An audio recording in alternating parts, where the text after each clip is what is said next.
All I was going to say is that let's say Naveed is setting up meetings with people via LinkedIn, let's say, and Yeah. running sort of exploratory, initial conversations for free, let's say for 15 minutes at a time. Yes. Essentially, you don't really know people because you've not taken the opportunity to get to know people at a deeper level.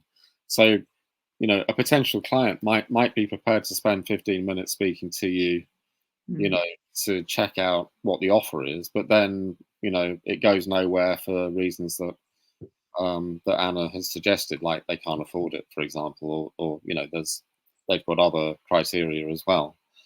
So I think maybe a more long-term but potentially better return on investment might be to go to events either locally or maybe a meetup event, online, where you get to know people over quite a long period of time.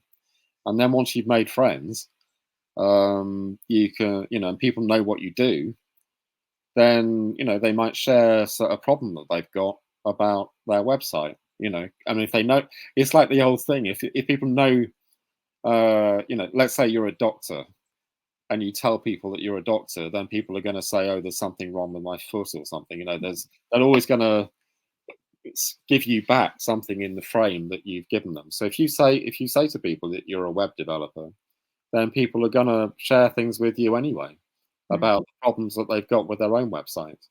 So I just get into social environments where you're meeting people who might be potential clients, but don't do the hard sell. Just get to know people.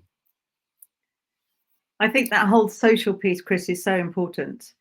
We as humans, we really like to work with people that we know, like, and trust. So how can you get to that point where you know, like, and trust people? Yeah. So one of the best ways of being able to do that is to get out and talk to people. We've got so many ways of being able to communicate, and what we say is only about 7% of that. The how we say, the body language, there are so many ways of connecting with people. And that when you walk into a room, you're like, yes, yes, yes, I like these people, I can really connect with them. And then you feel, and I feel like I've known them for years. And that way you get to know people. But those people, Naveed, who are really enthusiastic about what you do and how you do it, and then end up by disappearing for whatever reason, help them understand what the challenge is and what happens if they do and they don't. Oh, the last little piece here actually as well is make sure you book up a follow-up conversation. So when you're speaking to people, a general rule of thumb is every time I speak to somebody, there's something else in the diary that means that I know when I'm connecting with them next. I am notorious at forgetting things. And when you end up by spinning lots of plates, as all business owners do, you've got to have some systems whereby you can keep the conversations, you can keep developing the relationships. So that sales conversation that you will have had, make sure there's a follow-up in the diary. And then what they need from the time between when you're speaking and the follow-up. Is it that they're going to go and talk to a partner?